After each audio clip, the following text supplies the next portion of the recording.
My college draft is proud to announce my conference called Educate You. Educate You core areas will cover recruitment, retention, and how to build a strong alumni base of underrepresented and first-generation college students. Welcome to another edition of the Educate You podcast, being brought to you by My College Draft, where education is the new money.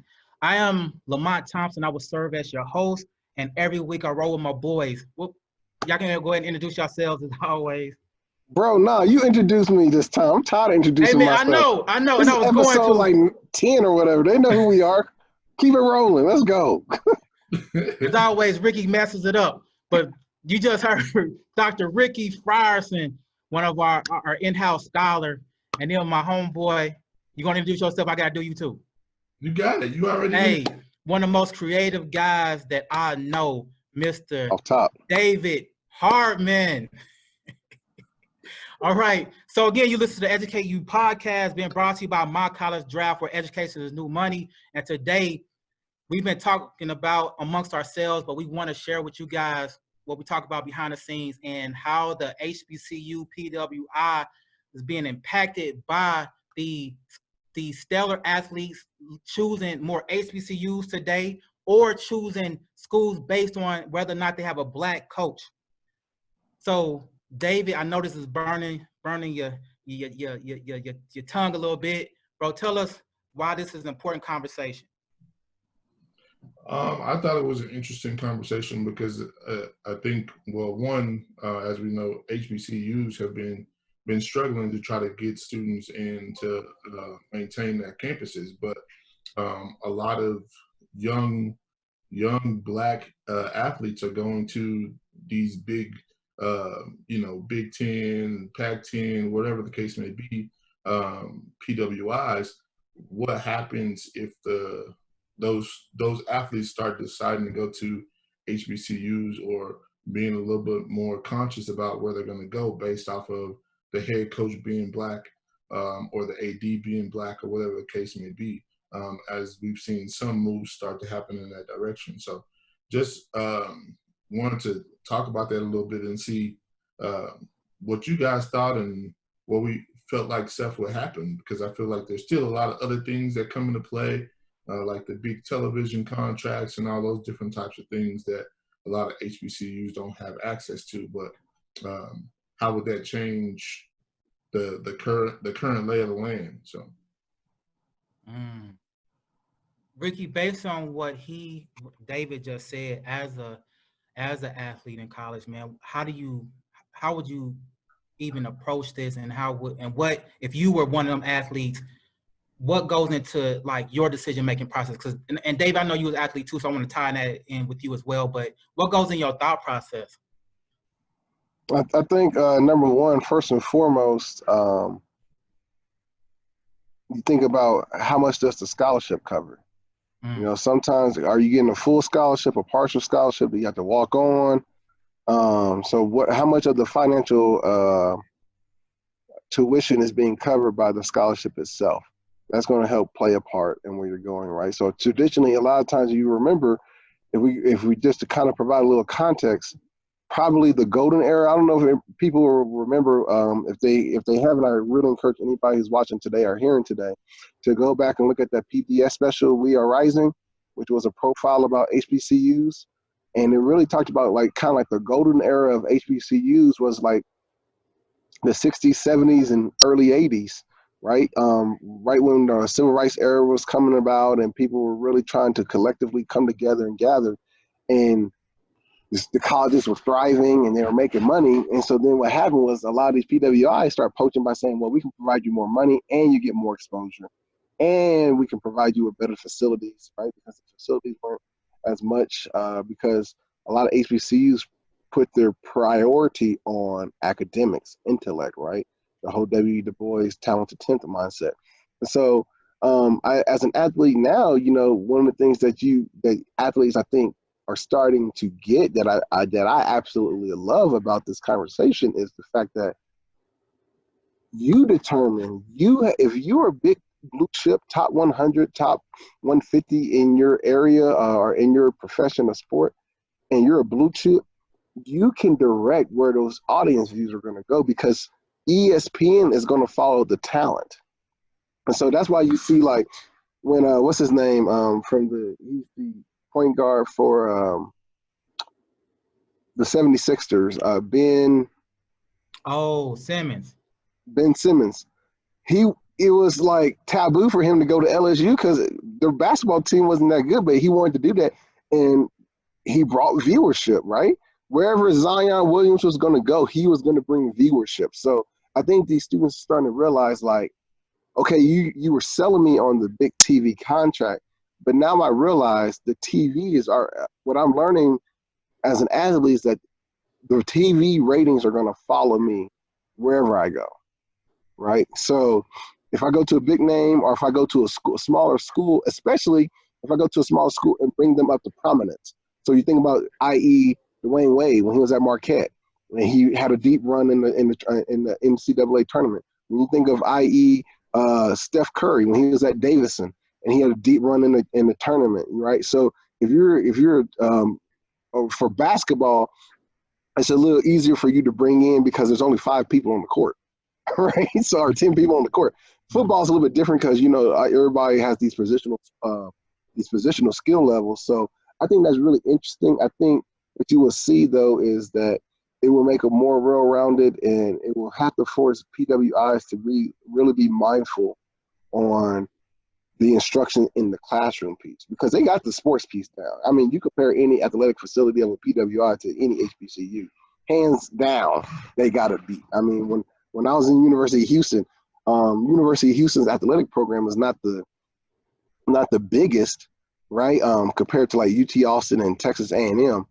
But when you compare their athletic facility to like a Prairie View A&M, which is like an hour up the street, or TSU, which is right across the street, we're going to destroy you when it comes to that, right? But when you look at it peer to peer, it's not the comparative. Mm-hmm. So I think it's an interesting thing, and I think if parents back those students, that also helps, because a lot of times the recruitment is always target the parent, because the parent is going to be the one who makes that influential decision. And so if you're saying, hey, I can help you, make sure that your son or daughter doesn't have to pay for anything. And then we saw a lot of the NCAA scandals, right? The federal investigations. I will throw out the name, the federal investigation of the University of Kansas basketball team and things that they were doing. And I don't know what the results was of it, but when you have all these different, Louisville basketball team where people are getting, secret money on the table, or their family members getting a house, or whatever the case may be. So you realize that they were really gaming the system because they had more financial resources to throw to these families who come from downtrodden areas. And a large part of that, bringing it all together, is because of systemic racism and redlining and gentrification, and the fact that you're putting people in the areas to where they don't get as much property value or the right amount of job access. So they are going to be more swayed and influenced by the financial allocation that can come through an athletic scholarship. So to flip this on its head and for students to take the power and then to have professional athletes back that publicly, I think it's a wonderful move. I like what you're saying. David, as a college athlete, answer that same question, please. Restate the question. So basically, as a college athlete, what went on in your thought process of choosing? Because you could have went to HBCU too, right? So what went through your mind? What was your strategy in choosing your school? Mine was, I guess, a little different. Mine was really a means to an end. I didn't go to college with the idea of I'm going to try to be a professional athlete. I just used that gift or talent to be able to get a degree. That was my mindset. I didn't feel like I was going to go to the NFL. Even playing football and running track in college, that wasn't the thing that I felt like was going to happen. Mine was to go get an education and then learn how to function in this society and try to be successful. So my viewpoint on it was a lot different than a 4 or 5 star athlete who's looking at, hey, I'm going to go to college and then go on to the pros. The question for me that this brings up with people doing this, does this affect their opportunity to make it into the pros? And then what what level do I come in at now? If I went to a big school that I know we gonna go to the national championship and I have an opportunity to win, right? I may be a first round draft pick. But if I go to a HBCU or a smaller school that doesn't get that limelight, doesn't necessarily have that program, especially from a football standpoint, now am I going to be a third round draft, a sixth round draft pick? Like how does that affect that student with that mindset?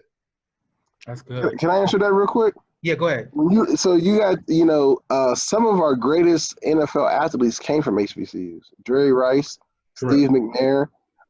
There's a lot of people who came from HBCUs, and I say that because I think NFL teams and NBA teams, if you're talented, you're talented. They don't care where you go or where they're getting you from. Now, I do think what you're saying, David, is a valid point. As the athlete, the individual, I have a better chance of, saying that I'm against A1 talent if I'm in a D1 versus if I'm in a D2 or, a D1 FCS kind of conference, right? And so I think, however, though, talent is going to bubble. And then you have people like Richard Sherman, who wasn't really sought after, but he ends up being one of the shutdown premier corners in the NFL. But he went to Stanford. He was really, really smart, right? And so he did get exposure, don't get me wrong. And I think that kind of digresses from what you're saying. I think for basketball, it's easier to get exposure because all you have to do is perform in your conference and show up for the NCAA tournament. If you show up for the NCAA tournament, knock off one of those blue buds, or you knock off, or you go deep, and you're the catalyst for that, i.e., again, I remember when Kemba Walker did that with UConn, and when Dwayne Wade did that with Marquette, and Steph did that with Davidson. You're going to elevate your stance. Football is a little bit different because you do have to think about where you're going. I think the main thing is just to make sure you get in, because the league minimum I think is like $480,000 or $585,000 or something like that. So you're going to get paid regardless on the league minimum, but then you have an opportunity to prove yourself and step up and become a high-profile athlete afterwards. All right, you're listening to the Educate You podcast being brought to you by My College Draft, where education is the new money. Today's topic is what happens to PWIs if Black athletes start going to HBCUs or going to play for Black coaches. So I have a question. I was thinking about it as you guys were talking. So you only have so many scholarships anyway. So if more top-of-the-line athletes start going to these HBCUs, will that start taking away from other athletes? Instead of aiding them, it may cripple the team because you can't afford to give all these scholarships to these premier athletes. No, I think so I think basketball is 12 to 14 scholarship you can give out for a basketball team, 35 or 45 for a college football team, depending on how deep your roster is. I think it's 35 though. I might be wrong. But I think what would happen is it would just be a turning of the tide. So, the level 2 tier 2 talent that's going to HBCUs because they can't get to the PWIs because they're giving the big money to their top 1 talent, it will flip-flop. Those top 1 talents is going to HBCUs. Those level 2, tier 2 talents will be going to PWIs. And if you think about it on an equitable level, that is probably a beneficial thing, right? Because it will take some time for these HBCUs to get enough revenue to build up the facilities to still help develop physically the athlete. Whereas these tier 2 talent individuals, they will always be going into a predominantly white institution that has these facilities that really help develop their skill sets to a higher level. And now, we're paying these coaches, upwards to $9 million, $5 million a year, depending on what sport you're in and what institution you're at, because most of your coaches are the highest paid employee at a university. And so if they're that good at coaching, then they should be able to develop some tier 2 talent to A1 talent, and vice versa. If you're a coach at HBCU and you start getting all this A1 talent, Now we can really see, how good are you at coaching? How really good are you at winning games now when the talent level increases? Because that's always been the knock of, well, if I had better talent, well, let's flip flop it around and let's see. So I think it wouldn't really mess it up or anything. I think it'll be a swell of an infusion of top 1 talent, which will push the tier 2 talent to PWIs. So in the case of Kentucky, so Kentucky is known for the one and dones. Can the HBCUs basically live with the one and done? Because that's pretty much what it's almost going to sound like. Or should they even care? Because you're getting the notoriety, like you guys are saying, all these big stars are coming to your school, but it's going to tie to my next question is can they survive the one and done, or should they care? And do you think that these athletes are doing this for the historical perspective of the HBCU, or are they doing it for COVID and it's a good marketing tool? Go ahead, dude. I don't know about the COVID part of it. Because reason why I'm saying COVID, because of the COVID, everybody is right now conscious of Black Lives Matter on a larger scale than it's ever been before. And by these stellar athletes saying, I want to go to an HBCU, now every news media outlet is like, this premier athlete is going to the HBCU, and more than likely, he's not going to stay all 4 years. He's going to probably leave after that first year. So should the HBCU even care? Can they sustain it? Or did COVID help open up these opportunities? I'm just focused on the first part of that because, like I said, I need to think about the COVID thing a little more. Okay. But the first part of that is when you start thinking about schools and you start thinking about recruiting more people to that place, right? If I could say, hey, we had the #1 draft pick, we had a Zion or whomever come to this school and they spent time here, why wouldn't I want to go there?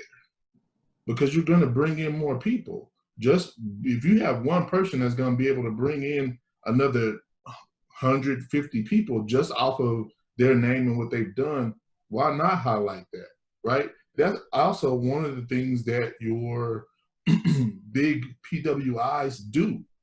When you go into those sports facilities, they have those people's names up. They have their pictures up, where they went to go play in the pros, right? All of those things are enticing to people. So they're like, oh, you had such and such over here, and they went to play for this team. That is beneficial, regardless if the student stays for 4 years or not. So it's beneficial to the school. Yeah. Well, yeah, I think I agree with David, because you're going to get revenue from the TV generation, the ratings that's going to come in. You're going to get revenue from the brands or sponsorships that now want to partner with your institution because you have this blue chip talent coming in. You have the Zion coming in, or you have a LeBron James coming in type player that can really change the face of the conference or your team, right? And I think, like what David said, all it takes is one, and then it becomes a domino effect, and then it becomes a trend. And, our culture is all about trends now. This is a trendy culture. So I think to answer your second part of the question, I think it has more to do with the Black Lives Matter movement than COVID. I think Black Lives Matter has now given this generation of talent and athletes and young individuals the understanding that you can vote and you can make impressions by not only your actual physical vote, but where you move and stay.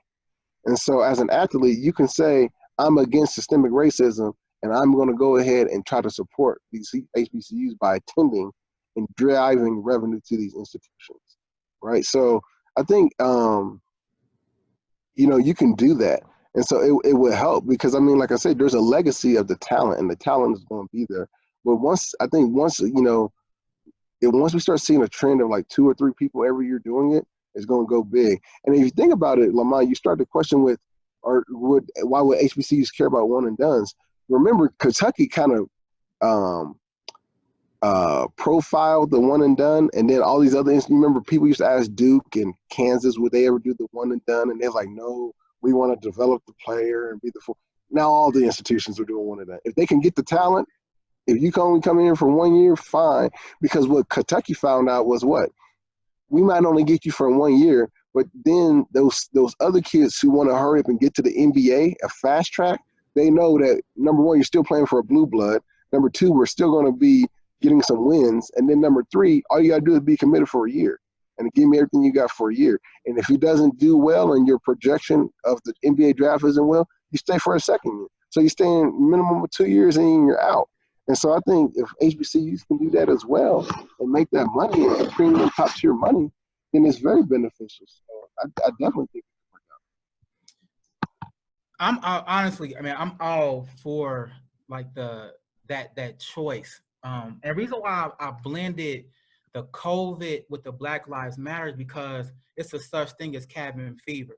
And when you mix cabin fever with all the police brutality that's been happening now, that's why I'm thinking everything escalated, which in terms indirectly becomes like big marketing for anybody who can win off this time. And so I feel like choosing to go to an HBCU, if they would have chose a long time ago, I think they would have still got press. But now I think the press is even bigger, which I think is cool. But I think the HBCUs historically has had a different type of like recruitment process, even for the athlete. As you guys said earlier, I think it was you, Ricky, or Dave, I can't remember, but saying that, you know, it's academic first, then athletics. And so if the more athletes you get in, because I'm gonna be honest with you, man, I've never heard anybody talk about how well of a student Deion Sanders or Jordan or Ray Lewis. I never heard anybody talk about any of their classroom activity. I always hear about them as an athlete. And so if HBCUs start getting these stellar athletes, that it's not, man, for me, I've never seen too many athletes that were like the premier having to do their own homework. So if that starts, I feel like the NCAA is going to probably put more of a microscope, more magnifying glass on those on that practice. Even though the PWIs has been doing certain violations for so long, I think they're going to try to put a microscope, magnified glass on HBCUs if more HBCUs start recruiting that talent. Now it's going to be, I think they're going to go through stuff with a fine-tooth comb to almost cripple a lot of the HBCUs if they start getting too many of the talent. That's my personal opinion. What y'all think about that? To that, real quick, and I think Ricky shed light on this point a little bit earlier. HBCUs already have programs for students who are Black that are going to come in there that are going to help them, right? They're going to be signed up a mentor. They're going to have somebody that's going to be able to help them and walk them through those processes. PWIs, not so much. They don't know what they're going to do with that population of students that come in, be it Black or Hispanic, right? I mean, working at a Hispanic serving institution, we don't do nothing to help Hispanic students, right? Except for be able to say that we're a Hispanic serving institution. So I think that part of it, as far as being able to have the support and stuff there for those students, that's already there. The education part is already there. Now it's up to each individual person to do what they need to do, but the support system is there already. Mm-hmm. Yeah, and I mean, statistically, you look at just the completion rates, HBCUs do better at graduating students of color than predominantly whites. HBCUs provide 80% of the professional degrees of Blacks than predominantly white institutions. So we're more efficient. I shouldn't say we are, but HBCUs are more efficient than PWIs. And so that's going to be an advantage. And then if you can help profile, because you got to remember, I mean, Doug Williams played at Grambling. I mean, there's so many players that went to HBCUs on the football side. It's harder for me to name basketball players who did that. So it might be sports specific too, on how that works, right? So, you know, who knows? Because I think the two HBCUs that I know that are pretty prominent when it comes to March Madness and college basketball is Howard and Hampton. Those two usually come in and they do something decent. every once in a while. Sometimes you see like a North Carolina A&T or something, somebody do something, but football. Texas Southern been pretty strong here lately, man. Yeah, they're getting a little bit better too. So I mean, we'll see. And so yeah, that only helps profile the athletes, and the program. So I'm excited for it. I am too, bro. I really am. Again, you listen to the Educate You podcast being brought to you by My College Draft, where education is the new money. And we are dealing with how PWI institutions are going to be impacted by more stellar athletes wanting to attend HBCUs or wanting to be under a Black coach. Now, David, why being under a Black coach? I mean, it may sound like a simple question, but why being under a Black coach make a difference? I think it's just some people feel like it's more relatable, but it's still a difference, especially when you start talking about like the NFL and that next level.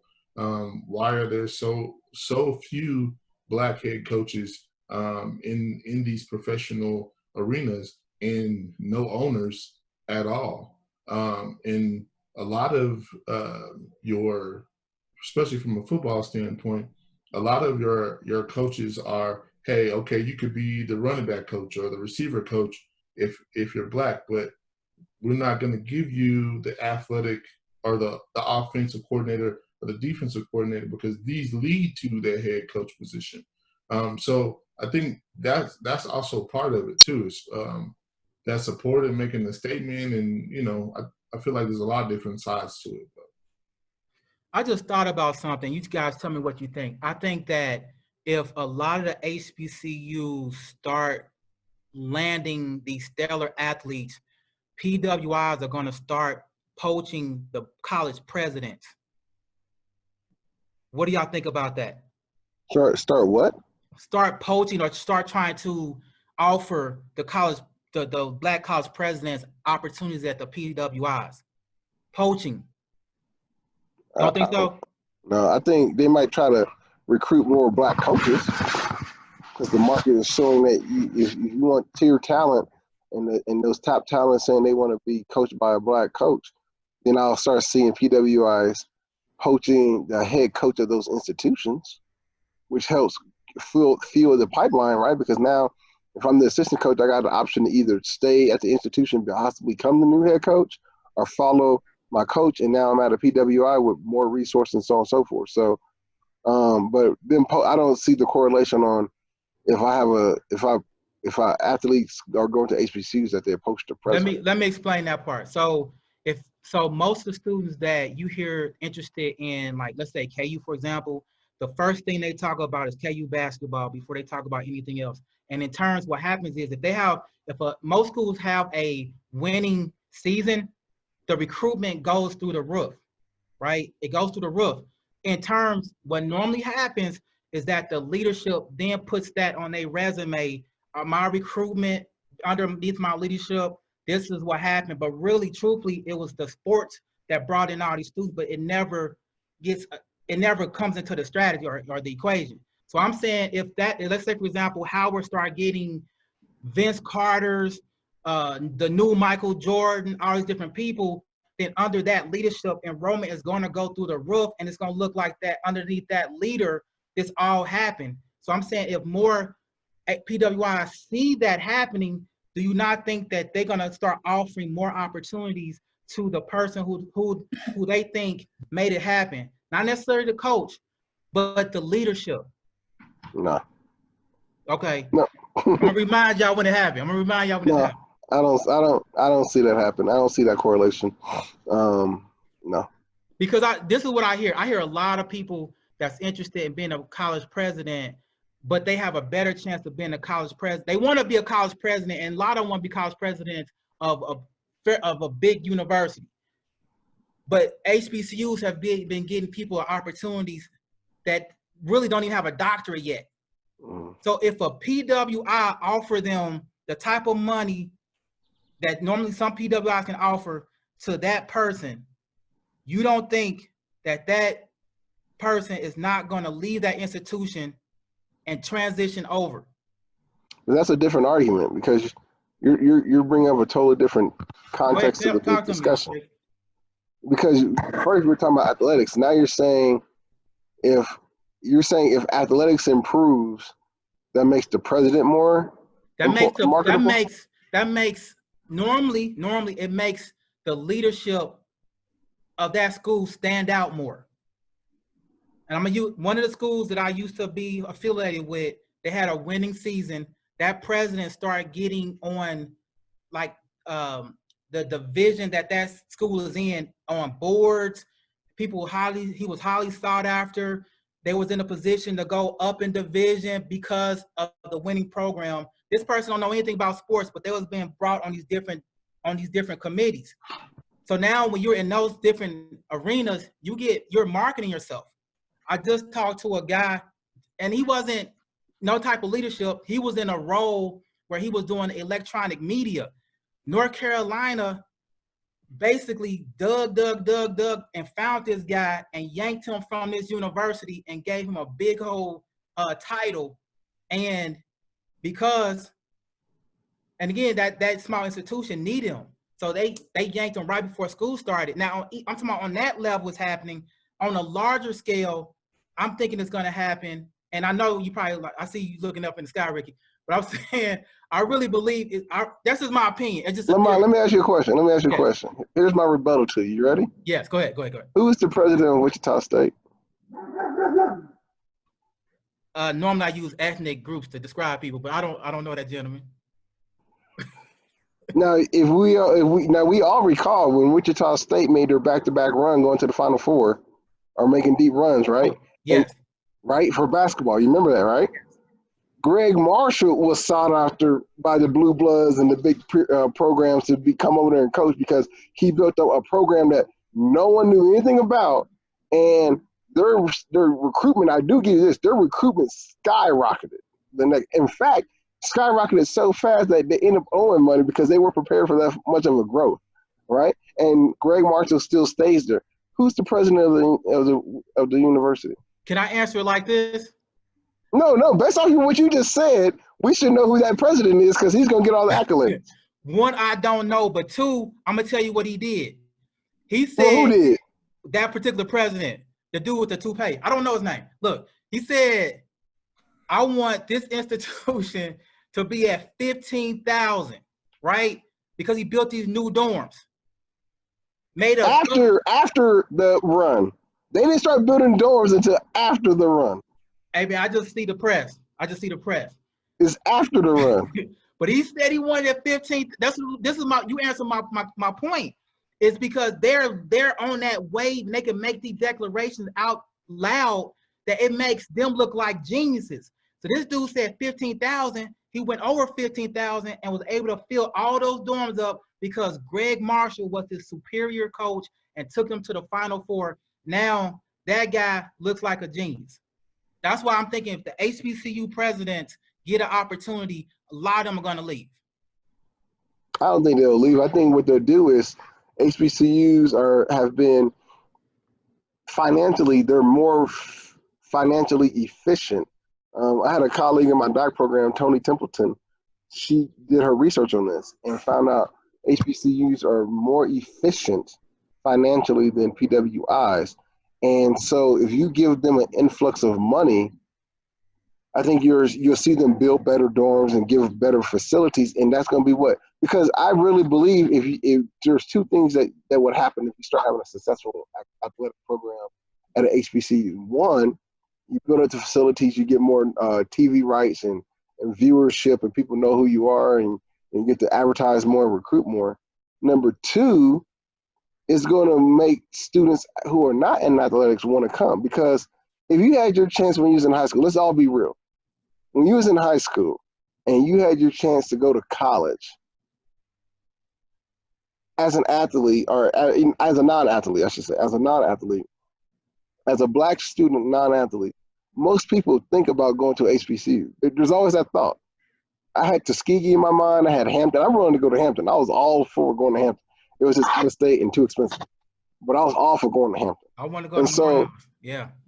So typically you want to go to, especially you got to think about the geographical location of where students are located. So the HBCUs are geographically restricted to the southeast region of the United States. So if I'm a student in Cali, Oregon, Colorado, Oklahoma, Minnesota, I've been around predominantly white institutions most of my educational years. And so the thought that I can go and get the same equitable experience and probably even better experience at an HBCU where teachers are implementing the diverse context in the classroom. I'm being around these groups where we're talking about how police brutality is affecting our understanding of classes and stuff like that. And we're bringing in these real life happenings into the classroom discussions instead of just brushing it aside saying this ain't happening. You're going to have an increase because now they're saying, I can have a pride in my institution just like anybody else, and it's well known. Everybody knows who Florida A&M is, or who Fisk University is, or Middle Tennessee State, or Tennessee State University. You know what I'm saying? So I think it would improve not only the profile of the athlete in the sports program, but it would improve the desire of those students who want that immersion of Black culture or minority culture to come and be enrolled there. Okay, now I'm throwing this out at both of y'all. So now, what happens when the stellar white athlete now start going to the HBCUs? Okay, a few years ago, there was a young man who was the valedictorian at Morehouse, a white guy at Morehouse. You remember that? Yep. Man, it was an eruption. It was an eruption. But the guy ended up being on Good Morning America and then ended up going to Goldman Sachs. Good marketing for the school, but the student population was like, why he get to be valedictorian and we didn't? So I'm saying to you, in the midst of all this good press that's happening with all these stellar athletes going to the HBCUs, we're gonna start, I think, it's my theory. Here's my theory. I think it's gonna start drawing more white athletes to these HBCUs, and I think it's gonna be. Hold on, stop. What are you talking about, bro? First of all, there's already a couple of HBCUs that are now predominantly white. That's already happened. I think there's Bluefield State University. I'm gonna find it and I'm gonna bring it up in the next episode. There's a couple of institutions that are HBCU that were founded as HBCUs that are now predominantly white institutions. So that's already happening, number one. Number two, for that individual who was at Morehouse, what are you going to say? It was racism that they made him the valedictorian? The whole dang school, he had academic merit. So, I'm just here to provoke thought. I'm saying there's a point to where we as individuals, one thing I like about HBCUs is this: it takes away the excuse from the student that, oh, I didn't get a good grade because I'm Black. Or it takes away the excuse of, oh, I didn't, you know what I'm saying? Because when you're at the PWI, you never know. You do have to have that in the back of your head. But when you're at HBCU, you can't be like, you didn't like my paper because I'm a Black person. Nah, it was crap. And that's why you got to C. You're going to do a rewrite, right? And so if more, and isn't that what we want as America? Don't we want more diverse inclusion? So if there's a white student who wants to go to a HBCU, what's wrong with that? They want to expose themselves and get the lived experience of what it's like to be a minority. They want to get the experience of understanding from the majority thought in that particular campus environment, how they think about things and how they shape. So I give a lot of praise to white individuals who go to HBCUs for the education, because really it's about they're trying to understand different cultures and stuff. I don't think they're going in there to try to infiltrate and steal secrets.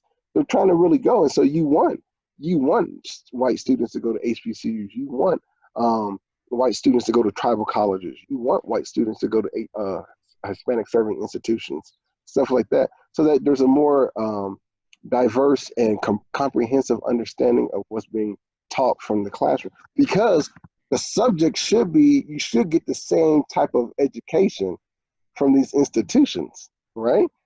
We should get it. So then there's this. Then what calls into question is there's reports about branding of the institution, right? The U.S. News Report Week and stuff like that. Why aren't HBCUs up in there? I think South Carolina State University, their School of Business was the first HBCU to have a master's business program in the top 50 or whatever was the case. But what they found out is when an employer sees South Carolina State versus Duke, they're going to be like, I know Duke.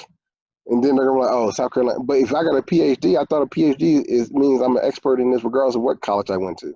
But what we find out is how deep racism and the systemic racism is, that there's different categories. Now, first it was, oh, you didn't get the right credentials. Well, now I'm at an institution and I got a PhD at an HBCU. Oh, well, it's an HBCU. We don't know the rigor of the program. What the heck does that mean, right? Because you're telling me that because you have a profile program, you don't understand that the justification of how you got profiled has been favored because of systemic understanding and shaping, and you know what I'm saying? Like, so that's already happening. To answer your question, that's already happening. There's HBCUs that have become predominantly white institutions now. I think there's 3 of them I know for sure, but there's that's already happened. I did report on that. Hey, I told you. Look, Ricky, it is happening. But when you actually are walking on those campuses and you hear all the history of that particular campus, and you go that I was at LU, for example, and it told Langston or Lincoln. I'm sorry, that's a good question. Actually, Lincoln. I was at Lincoln, and they told me to come back at night because it's an HBCU at night.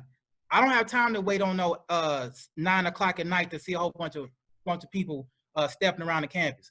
I was told Lincoln University is this way, and so when you're going to that campus for the first time, you're thinking about all the traditions, all these different things. I'm all for diversity. I'm all for it. But but I'm just thinking I just listen to so much chatter, and I'm just like, if a Larry Bird went to Morehouse and he were to get that scholarship, the fans would be like, oh yeah, Larry Bird did that. But I think the culture around that school is going to have a lot of like disruption. That's what I'm thinking. So then you're saying there's a problem with, are you saying that the black community is not ready to accept white people at HBCU? I think that they are, as long as, this is my theory, if after the other students of color get the scholarships, but if they get it first, and then I think that's what's going to be the problem. I think it's the people of color first, and then them. But if they start getting it, this is my theory. Look at Ricky, David. This sounds like a lawsuit. Like, what are you talking about, man? That's a lawsuit. Hey. That's discrimination that's exactly the whole admissions Supreme Court law things that we have. That's if you're HBCU and you're picking talent based off of color first before talent first, like if you had, trust me, I think if you're a good basketball coach and you saw that you had a white talent who was like a Larry Bird or JJ Redick or whoever you wanted to put in there in that space, Kyle Korver, and they're a good sharpshooter, whatever the case may be, and then you have this other guy who's black and Ricky Frierson, who can't, whose shot game is broken, busted, who needs refunds every time he breaks the ball, then you're dumb as rocks if you decide to recruit me because I'm black and miss out on a Larry Bird. Like, what the world are you talking about? Hey man, I hear crazy, the craziest chatter. I'm gonna say this, like Denzel had a really good story when he talked about his son who was a running back at Morehouse, going to Morehouse, and he said to the recruiter that, hey, I can cover it. I made a few dollars. I can cover his tuition, give that scholarship to somebody else. And the recruiter said, with all due respect, Mr. Washington, it's not about you, it's about him. And I was like, to me, I thought that was an awesome story because that school cares so much about the student. They didn't care about anything else but that student. And I just want to make sure that the recruitment process stay pure. No matter how big the star that comes to that school, it just stays pure because I value HBCUs to the utmost. That's going to be the problem. Now, now you're going to make some sense. Yeah. You did that whole 15-minute derailment for whatever reason. That's going to be the thing, is that if HBCUs start getting superior talent and they start getting revenue, will they follow the same behind the door back dealing investigations that have befall on a lot of PWIs because of the risk of competition and the risk of losing that revenue that they're generating. You know, once you start making money, you know what I always say, when it comes to money, people get funny. And so that's going to be the issue. You start getting all these talents, and then you go from, you know, right now maybe the football team at an HBCU makes $3 million, or the sports together makes $3 million, and then in 10 years they're making $300 million. But it's contingent on getting top 10 talent or top talent. Are you going to go in the same direction as PWIs today and do these back deals like, oh, we can give your parents a house, or we'll give you these shoes or something like that? You remember that's what got SMU the death penalty. Only institution in the nation with the death penalty. It's because they kept on purposely just like blatantly, you know, doing whatever they need to do to keep the money in, because they did not want to have UT outpace them. They did not want to have A&M outpace them. So they were doing whatever they need to. And look what happened to them. They still, I mean, they're decent. You know, they got a decent basketball team now because of Larry Brown's over there. The football team's decent. But it took them a long time to build back up because of that death penalty. So we see how devastating a death penalty can be. And so, I mean, that's going to be the problem, is when you start making money, are you slave to the money now? That's good. So if you're tuning in for the first time, you listen to the Educate You podcast, being brought to you by My College Draft, where education is the new money. We've been discussing how PWI institutions, college or university institutions, will be impacted by more stellar Black athletes attending HBCUs, or just want or desire to be under a Black coach. So I just thought about this as far as diversity. Yeah. HBCU is a historically Black college and university. You'll be surprised how many people, especially white people, don't know what an HBCU is. They'll be like, what does that mean? And so historically Black college and university. That's actually good. You're right, Rick. I hear that all the time. Well, do the what PWI stand for too then. Predominantly white institutions. And then HSI is Hispanically serving institutions. Then you have your tribal colleges. Then you have ANAPESIs. Asian American, Pacific Islander, and something else institution. So ANAPESIs, HSI, HBCUs, and PWIs. And that is why Dr. Frierson is our in-house scholar. Mr. Hardman, so again, we talked about the importance of the Black coach. We talked about the importance of the HBCU. What direction do you see that higher ed will be going in the next couple of years as a result of this period of time right now? I think it's going to be different in every place, but there's a lot of decisions that are being made right now that are definitely going to affect higher education in a lot of different ways. One, if you look at the international student, right, and what the government is saying about trying to get rid of international students. International students bring a lot of money into colleges, man. They're basically paying for everything out of pocket. And they're paying sometimes double what a normal student is paying. So those decisions are definitely going to affect college in a lot of different ways. The other one thing for me that is, I'm curious how it's going to play out is, we all know as the economy goes down, typically education goes up. So more people go to school and try to pick up a trade or whatever the case may be, because of the economy. Right now, we at the bottom. I mean, we down here. So I'm very curious to see what's going to happen from that standpoint. Are people just going to say, bump it, I'm just going to get a job and try to survive? Or are they going to be willing to take that time away from their lives and go back to college? Because right now, I think people are really getting the opportunity to understand how important family is, how important their time is, and how small their time is here out on Earth, period. So I think that there's a lot of different things that what's happening with COVID and education is going how this is going to affect education in the future, to be honest. So, Dr. Frierson, you have any words to that? I just echo what he says. I think, really this next year is going to be a really important year. If COVID continues to last throughout this entire year, then that's pretty much a full year and a half in which the school has been greatly reduced in financial support. as David, eloquently stated, this administration blocking international students is bad because a lot of institutions rely on that money because it is premium revenue coming in. And so all you're doing is giving international students, you're giving them a cold door to not come to the United States and get education.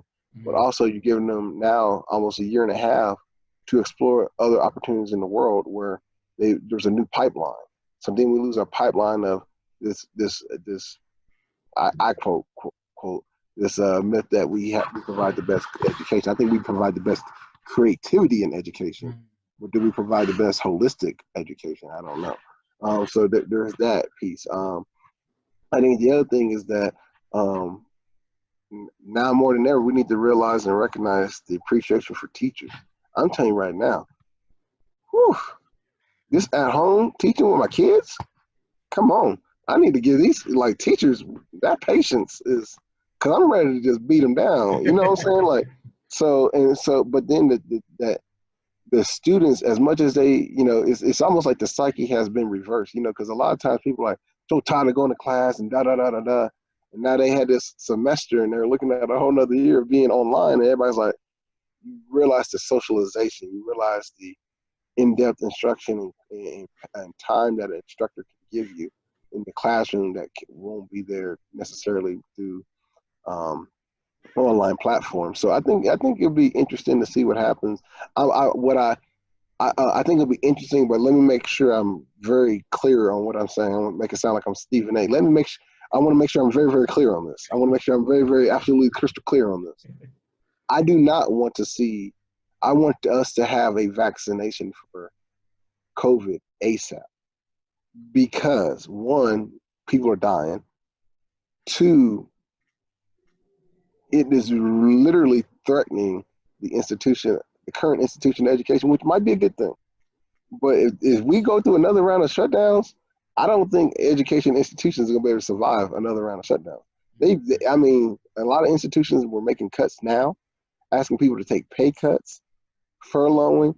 If you do another year of COVID where their students are saying, I might as well, because students can sit there and say, like you said, Lamont, I'll just wait a couple of years and I'll just work in the force and get practical experience before I come back to school. Well, that's a lot of teachers, that's a lot of professors who are specialized in just one particular area, and just the market need that now. So so I just want to make sure people recognize that it's a dangerous time for the continuation of COVID for higher education. The other part of that for me that I've thought about is, okay, right now we're dealing with COVID, but here in a couple months we're going to be back in the flu season. So now we're gonna have both of these things going at the same time. Everybody gonna freak out. Every time somebody cough, you got the vid. No quarantine. So it's gonna be really crazy out here. If a solution don't come up sometime soon, for sure. Yeah, it's gonna be super crazy. So as we close, if you guys can take 20, 30 seconds apiece and act as if you're an advisor for that stellar athlete who's about to make that decision, who don't have an entourage or a bunch of knowledgeable people trying to help direct their future. If you could, as just for the next 20, 30 seconds, act as an advisor for that student who kind of need that guidance on how to choose that HBCU, that PWI, and it literally could change his future, his legacy. So take that 20, 30 seconds and let's close it on out. Go ahead, D. I knew that was gonna happen.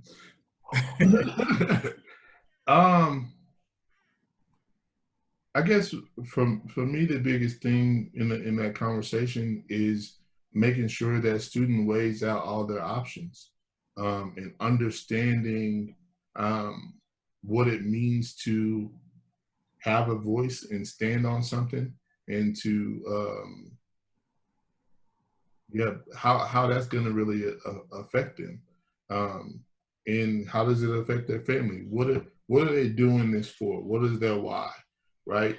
A lot of students that are coming into that situation, they don't have the financial backing at home.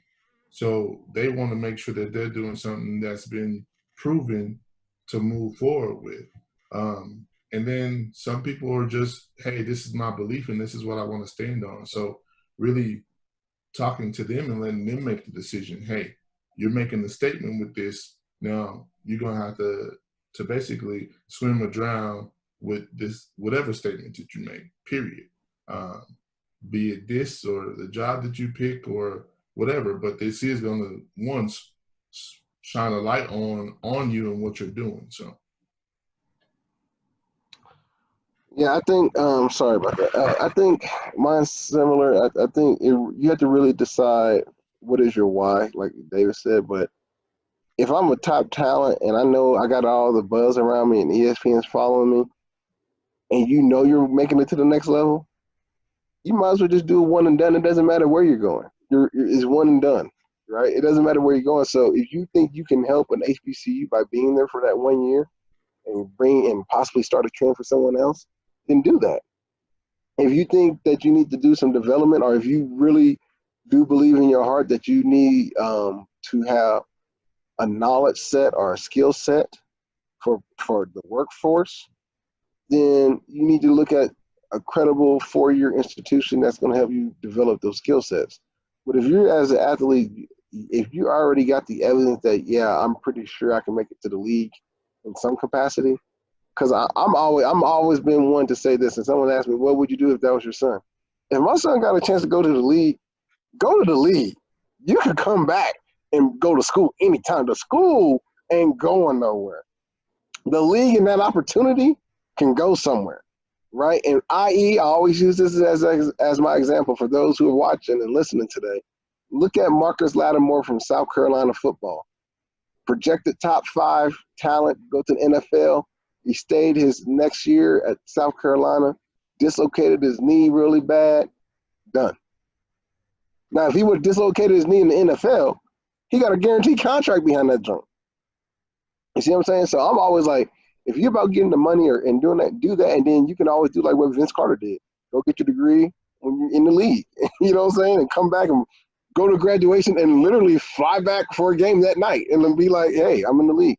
So, but it just depends on the individual. I'm reading a book right now by Kalen Lucas Moore, a young man who went from the book is called A Dream Too Big, and he's from Compton, and he ends up he talks about his journey. I'm still in the midst of it right now. But his journey from Compton all the way to being a Rhodes Scholar and playing for TCU, and his journey to get to TCU and what that was at. Kalen was. His priorities was his education. He wanted to play football, but his priorities was always his education.